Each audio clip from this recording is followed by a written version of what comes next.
Hello and welcome to the Knowing Self, Knowing Others podcast, where we discuss self-aware leadership with thinkers from around the globe. I'm your host, Nia Thomas. Join me as we talk to today's guest. A very big welcome to Wendy Shooter, and she is the brilliant mind behind My Power Bar.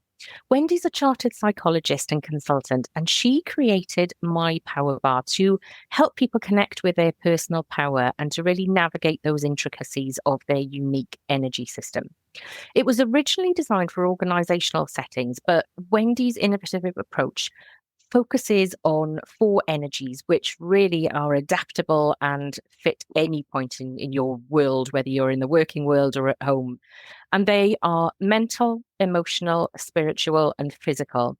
And they provide you with that really holistic perspective on your personal energy and well-being, which for us, with an interest in self-awareness, is really fascinating. Inspired by her energetic red setter Gaia, Wendy aspires to infuse human lives with as much energy and zest as her 4-legged companion. With an impressive professional background, Wendy has been supporting people in corporate environments for over 20 years, guiding them to understand themselves better and make positive behavioral changes. As the author of My Power Bar Energy Journal and the creator of My Power Bar app, Wendy aims to empower people to gain deeper insights into themselves and to lead energized, purposeful lives. So join us as we explore Wendy's extensive journey from studying psychology and biological sciences to becoming a chartered psychologist, and how her passion for yoga, spiritual response therapy, and sound healing contributes to her holistic approach to well-being. Welcome, Wendy. Hi, Nia. Great to see you. Thanks for having me. Tell us a little bit about your journey from animals to humans.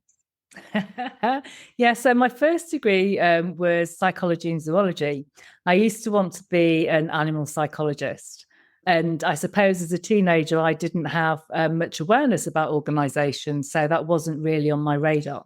As my final year project, I did my degree in Swansea, and my final year project, I studied penguin behaviour in a local, which was a wonderful experience, actually. It was Bird Gardens in Neath, which I think was down the road from you in Merthyr, if I remember rightly. Yes. Certainly remember going there as a child. It was a wonderful place. It was really interesting. And what I found was when I put all the information and data together, it was really, really interesting. There's lots of hours of standing there waiting for something to happen.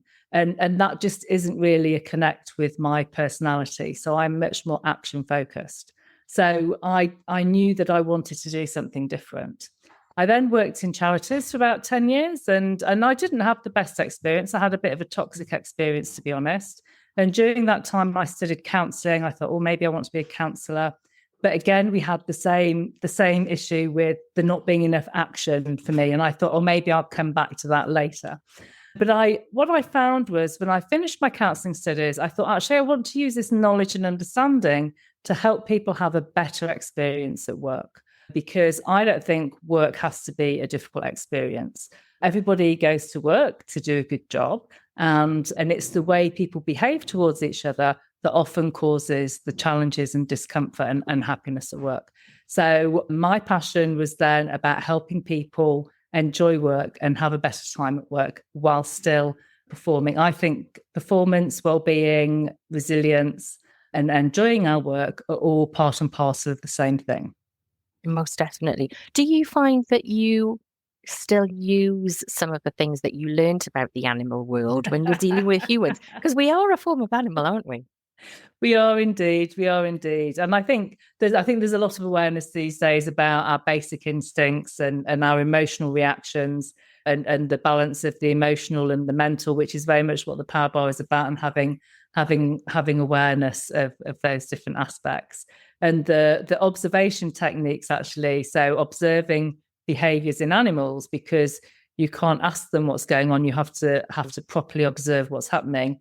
That has put me in good stead for doing the human observations that I now sometimes do as part of my role.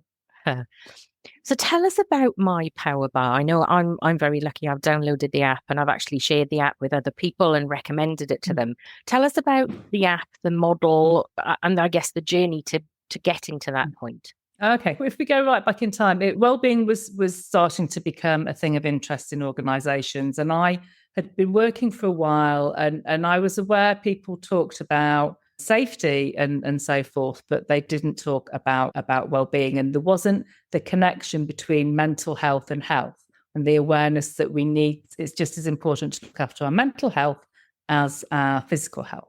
So I wanted to create something in the wellbeing space for the working world. And I was doing this project for a client because something that I've specialized in is collaboration. So working often with infrastructure clients, helping two teams think about how they work collaboratively, be it in a joint venture or an alliance, or just on a project together, just an interfacing project together. And also helping them come together when they've had a big fight and it's all going wrong and there's a lot of blame. So I do work helping them to be in the same space and hear each other and find a way forward through that. So I was working with two organisations, two very big organisations at one point on a project. And I can remember it was a Sunday morning. I sat in bed one Sunday morning and I was thinking, how can I help these people understand what they're doing to each other? And I had this vision of this sort of human shape with a bar inside it and the energy going up and down to show how high energy and low energy. And it was that piece that if we're sort of a little bit antagonistic towards each other, and I ask you for something, so I say, oh, Nia, could I have those documents? I really need them. And you're like, oh, well, I'm not really sure where they are. I'll try and get them to you. And you get them to me next week, even though you knew I needed them quite urgently. You didn't really bother to help me out. Yeah. And then a couple of weeks later, so my power bar goes down a bit because I didn't get what I needed. And then a couple of weeks later, you need something from me. You're like, oh, I really need a copy of that slide set you did, Wendy. Could you get it over to me? It would really help me turn this project around that I've got to do. And I'm like, oh, yeah, I'll do my best to get it to you as quickly as I can. And of course, I'm not going to do that. So I then withhold from you. Your power bar goes down because you haven't got what you need. My power bar goes up because I felt I've got a bit of power. I've kind of got one over on you and I've got a bit of power. And so it goes. And in that situation, no one ends up with high power bars. At the very best, everyone ends up with middle power bars. But what often happens is everyone ends up with really low power bars and they've got no capacity or extra capacity and they get worn out with that difficulty. So I used this to help them understand what was happening, and that was really helpful and help them move forward. And then I started thinking, well, how can we boost our own energy, our own power bar, in a way that isn't about oppressing somebody else? Because that's not very constructive, is it? So I put it together with the 4 energy model, the mental, emotional, spirit, and physical, where spirit is the human spirit, to create boosters for the different aspects of our energy. So in putting it together with the 4 different energies, I help people have a deeper understanding of exactly what's happening in their energy system. So they can do a bespoke diagnosis on themselves, if you like, as to which energy is high and which energy is low, and then make a targeted intervention to boost that particular energy. Because I think what we do is we go, oh, my energy is a bit low. Maybe I need to rest. Maybe I need to eat a cake. Maybe I need to go for a run. You know, we're a bit basic with our choice of things that we do quite often. Whereas through this approach, we can be targeted in terms of which approach, what we do specifically to meet that particular energy need. That's fascinating. And it reminds me of sugar hits, because we get that sugar hit, so that power, but what takes you right up brings you right back down. So actually, if that behavior is, I get one over on you and then you get one over on me, there's that constant up and down. And what we want is to balance each other and to support each other in that balance. Absolutely. You mentioned those 4 different energies. Where do they come from? Is that a model that's already developed, or is that something that you developed? Well, I think the concept of the 4 energies has been out there for forever. So if you think about it, it's interesting, isn't it? A lot of models are constructs. We go and we look at different elements and we bring them together in groups to create constructs. So I approached this actually slightly differently to how a psychologist would normally approach something. So I stood inside my humanity and felt out. And that's how I sort of developed the nuances of the model. The broad headings have been in existence for a long, long time and are well known. But my particular take on them is quite deeply researched and deeply thought through, and it is slightly different to other takes on it that I've seen. So the mental energy is about how clear thinking we are, how focused we are. When it's high, we're focused on our goals, we're ordered, we're planned. When it's low, we maybe can't think straight, or we're indecisive, or we're jumping our thoughts around. The emotional power bar, when it's high, it's when we're calm, cooperative, even. When it's low, it's when we're irritable or impatient, blamey. The spirit power bar, it's when it's high, it's about our passion, our enthusiasm, our joy, our sense of purpose. When it's low, maybe we're despondent or depressed or apathy, can't be bothered. The physical is muscular strength and vitality and aerobic fitness. When it's low, we're tired, ill, etc. In this podcast, we're on a mission to develop self-awareness in ourselves, in others, and most specifically in leadership. What does self-awareness mean to you, and how do you define it? Well, it's interesting, isn't it? The whole point of Powerball was to help people have better self-awareness, because there's more than two aspects, but let's take two different aspects for a minute, and that's knowing, doing. Okay. So sometimes one aspect of self-awareness is having awareness about our stuff, our personality, our tendencies, our habits, what tends to trigger us and everything else. And then the next step is to actually take action to try and manage that. So that's kind of the next step of self-awareness. In addition to that, we've got the broad sort of personality of self-awareness. It's, I tend to be someone that's like this, I do this, so it's likely that in that scenario. But what the power bar is, it's a state-based tool. So It's about what's my state, what's my mood. So that's another level of self-awareness. So there's the bigger picture self-awareness of who am I, how do I tend to be. Power bar offers you a more of a in the moment self-awareness as well, or a way to access that. It's like what's going on for me right now, and how might that impact on how I'm going to react, how I'm going to perceive things, because we will perceive things differently depending on our mood and what's going on for us, as well as from our broader experiences. That's very similar to the way that I define self-awareness. So I've probably mentioned to you before that it's reflection of our hard and relational skills, recognition of our impact, and regulation of our behavior. Yes. And as you were talking about the what and the how, that's exactly how I describe it. It's the what we do is the hard skills, and how we do it is those relational skills. And it really does align with what you're saying. And I was talking to at one of my webinars yesterday that there is difference between that longer, bigger vision, my beliefs, my thoughts, my strengths, my weaknesses, and being self-reflective in that moment that you have to turn it around. So yeah, you really can use your power bar to do very short term, and you can really reflect on your behavior and how you're doing and how you're operating in that moment. Yeah, absolutely. So as a chartered psychologist who's worked with a number of different organizations, how do you see people's self-awareness or lack of it playing out in practice, and how then does that supported by my power bar?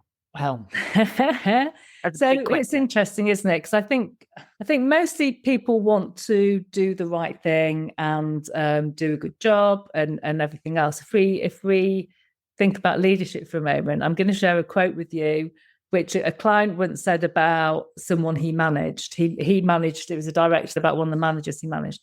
He said, the problem is he wants to be the dictator of a democracy.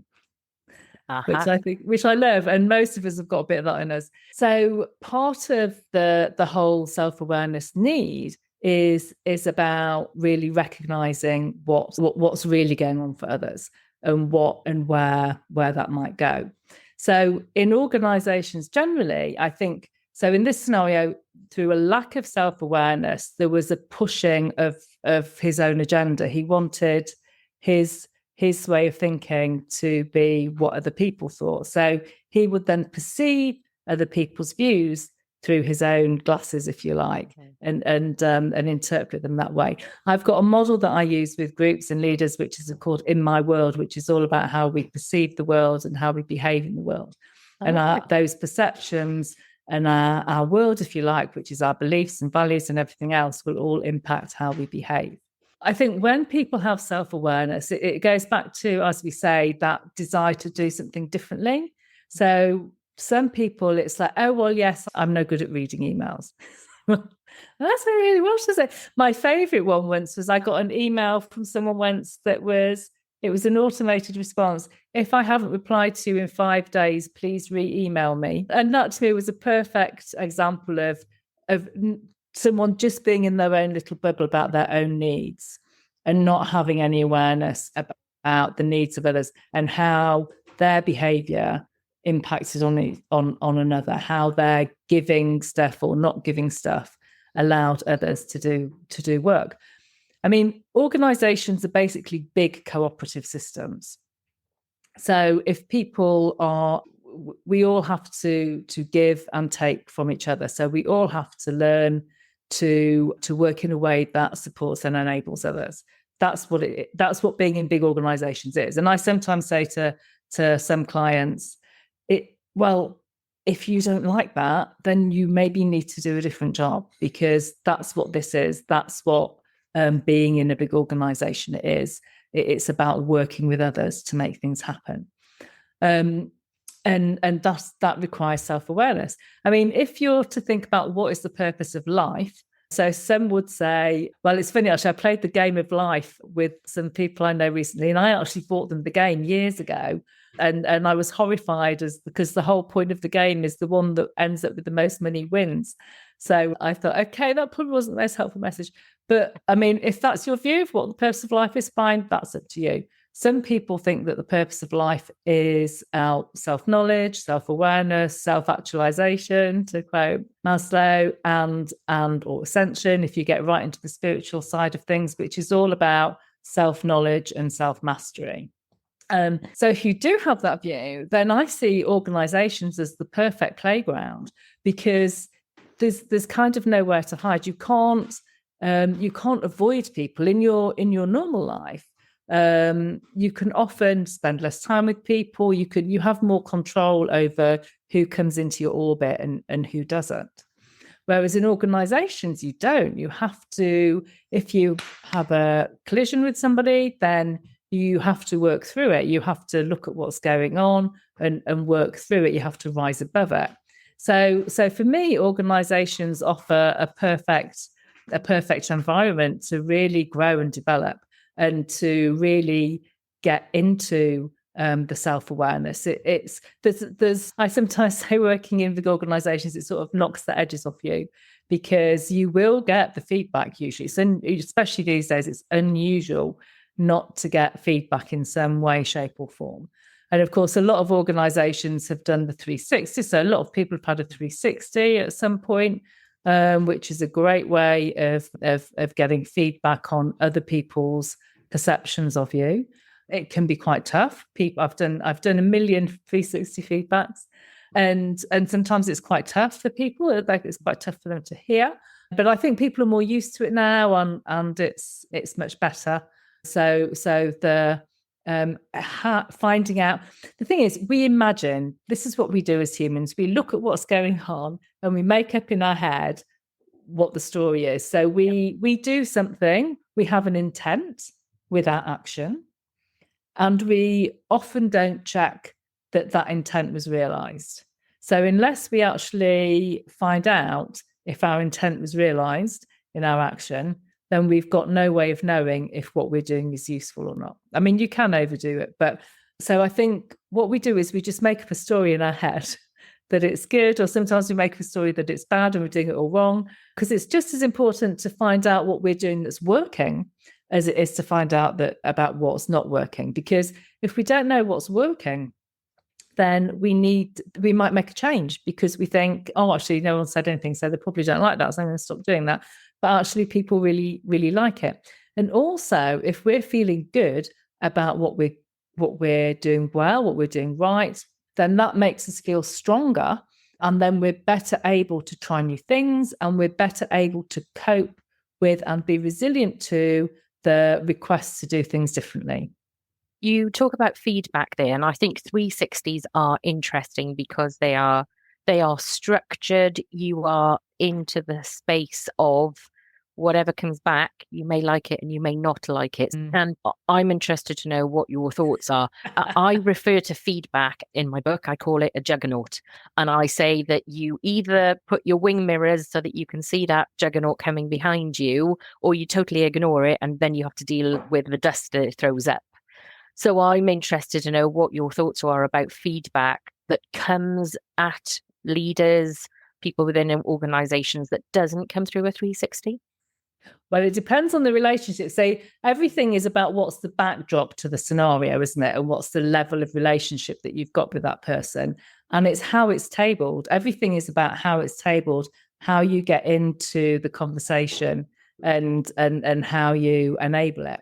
So some of my favorites are when people go, oh, yes, thank you very much. I've taken that on board. I'll think about that for next time, which is the, oh, my goodness, get me out of here quick. This is really uncomfortable and I need to leave. And then they might go home and have a very large glass of wine and what we do is we reject the data. So one of our favorite things to do as humans is reject the data, because it's like, oh, well, he thinks that, but oh, well, he's this, that, and the other. And what does he know? He's only met me twice. Or there's the other thing of taking too much in, because it's just one person's opinion, it's taking too much in. I ran a training course on conversations for performance recently, and obviously feedback was one of the things that I was teaching as part of that. I mean, what I was teaching was to have it as the norm. Yeah, this is something I'm quite passionate about, actually, in their performance in organizations, because everyone wants to perform well. And it should be normal to talk about performance. It should be normal to, at the end of a meeting or the end of a project, or, well, not the end of a project, but ongoingly through a project. Okay, so what went well this week? What didn't go so well? What do we need to do differently? And you're talking about the activities rather than the people. Did that meeting go well? Did that presentation go well? Did that?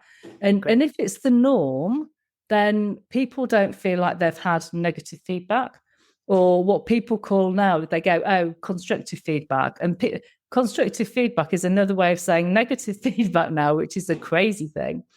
And so if it's normal, and I've worked in organizations where it is normal to just constantly review, and then no one ever feels criticized or got at, because you're just constantly reviewing.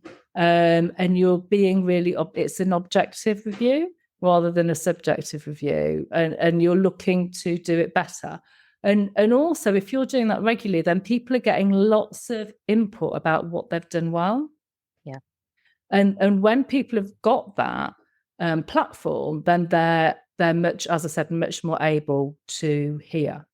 And interestingly, when I did this training, I was looking on YouTube for some videos of people doing feedback well and people doing feedback badly that I could use as part of the training. I couldn't find any that met my need about doing it well. I had to get some people in the organisation to make the videos for me in the end. I got some senior leaders to do it, which was quite fun. I told them what I needed them to do. But yeah, it was good. But I did find some videos that were posed as the right way to do feedback that were terrible, really bad. So yeah, that was quite interesting. And I guess for listeners and watchers, that does mean that you have to be very careful about what you're looking for and what you're finding, because you've got to be really discerning. Yes. If we think about feedback, then what kind of questions can we be asking, and what can we be saying? What language, what words can we use to really open up that constructive, positive, actionable feedback or feed forward, so that we can use it, as opposed to, well, that was really rubbish and now I can't do anything about it because the presentation was three days ago? what do I do with that information? Oh, how can we make that more proactive and positive? Okay, I'm going to give you two answers. Something that I often suggest to leaders is that as part of their one-to-ones, they always ask the question, what have I done this week, this month that was helpful? What have I done that was unhelpful? Okay, good question.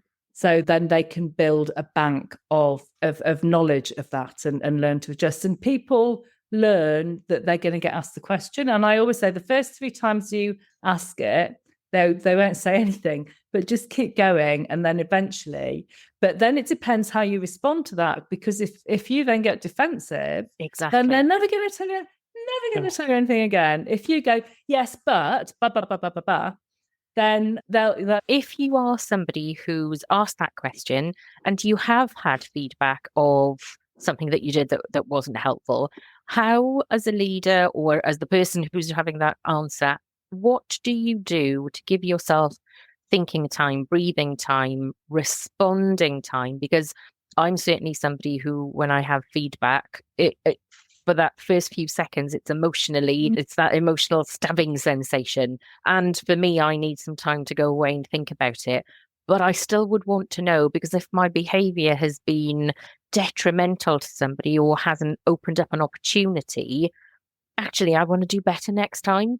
What can I do? And there are probably thousands of people like me. What can all of us do to receive that information better? Well, there's a that you could go, not so much feedback, I have to think about that, which is obviously uncomfortable. But you can do a gentler version of that. You can say, oh, thank you so much for sharing that with me. I really wasn't aware of that. I'm quite surprised by it, so I need a bit of time to process. So leave it with me. Let me have a little bit of a reflect about it. And maybe we can have another conversation about it, because it would be good to unpack that a bit and also find out if that's been other people's experience as well. Or you could unpack it there in the moment, though you might not be, if you're in a heightened state, you might not be able to hear it. Yes. If you're in a heightened state and you're not going to be able to hear it, then asking the questions to unpack it, you might not ask them in the best way. So back to it is a really good idea. Yeah, it's being aware of your emotional state is really important. When you're working in organizations, what kind of barriers are you finding with leaders or managers or anybody in organizations when you start to talk about these things? How are people responding? Because some people find that feedback quite difficult. If you're talking about my power bar, maybe you've done a workshop or you've had people who've been in that situation. What kind of things are you finding, and what then do you do about that? The barriers to taking on feedback. Yes, because it's a few things really. We don't want to change, do we? We don't want to do things differently because it takes a lot of effort. And well, there's a few things. One is we don't know how to do it differently. And so we don't want to hear that we're not doing it right because we don't have another tool in our bag. Mm-hmm. It's like if all you've got is a hammer, everything looks like a nail. Yeah. So having more tools is a way to really support that. But also the one that I find most difficult for people is they don't want to think that they've been doing it wrong all these years. And I always find that really sad. So I always try and help people think about, well, it's not that it was wrong. It's just that may have worked in that environment or in that time, but times have changed. And like what appropriate behavior is in the workplace now is quite different to what it was. I've spoken to quite a few senior leaders in recent years about having conversations with their managers about that's no longer considered professional behavior in the workplace, so it's not you've been bad always. It's things have with the change. Yeah. So trying to help them not feel like they've been doing it wrong forever is quite important, and helping people to see the benefits of it's resourcing them. I mean, that's why coaching is so successful. I do a lot of exec coaching with behavior stuff. I do a lot of input and enhancement around behaviors, just really nuanced. The thing is, people watch videos or go on training courses about trying different behaviors, but it's quite difficult to do these behaviors. Once you've got it, it's great, but you kind of need to go and try it a bit and then come back and go, oh, well, I did that, but then that happened. What do I do then? It's coaching works really well to help move through new behaviors and trying different behaviors and having support to stay on track with it, because it's so easy to just go back to the old way. And I always say as well, you are never, ever going to try a new behavior in a moment of jeopardy unless you've practiced it. You have to practice these behaviors in different environments. And you can practice the behaviors with your children, with the person in the shop. Do you know what I mean? There's all the micro behaviors that make up the bigger behaviors. You can practice in all sorts of places and all sorts of ways. So they're some of the aspects that can be useful. Going back to my power bar, you mentioned right at the very beginning that once people have, if you like, their findings or the results from their assessment, they have the ability to take that information and then to act on it. How do people do that? What does the app give them? And how do you support people to take that knowledge and learning and self-awareness forward? The app is a way that they can check in with the energies. So it takes them through each of the 4 energies, and they just use up and down arrows to log where that energy is in that moment. And then they get a summary page that shows the summary of the 4 energies and the booster buttons. There's boosters for each of the 4 energies, which gives tailored boosters for each of the energies.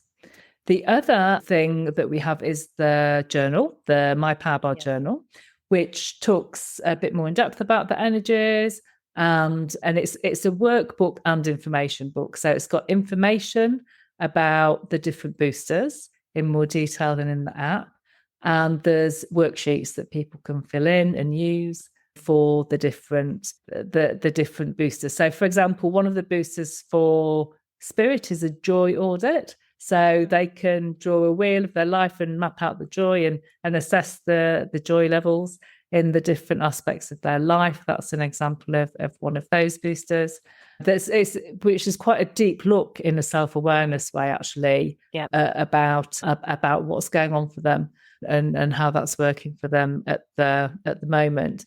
One of the mental boosters is Catch the Thought, which is sort of do-it-yourself CBT, which is about when we've got a negative thought whirring around and how to grab hold of that and turn it into a different thought, which again is that self-awareness of noticing, because those thoughts will erode our energy and take us to a depleted place. Emotional, so an example of the emotional boosters around self-awareness would be gratitude. So being connected to that emotion of gratitude and feeling that in our bodies. So our emotions are in our bodies and we need to feel them. And people can have a lot of resistance to feeling emotions. That's been some people's upbringing, to push them down, to suppress them, and emotion, energy, emotion. Yeah. So emotions have to flow. It's the stuckness of the emotions that is probably the biggest blocker to self-awareness, because we don't want to feel them. We don't want the pain of them. We don't want there's been research, hasn't there, that it's the same pain receptors for emotional pain as physical pain. So like there's a big reason why we might be resistant to self-awareness, and because we have to go into our stuff. We have to do our work. We have to go into our stuff. So yes, there's some of the ways. Oh, and in the journal as well, there's people could do a log of where the energies were on different days and so forth as well. Fascinating.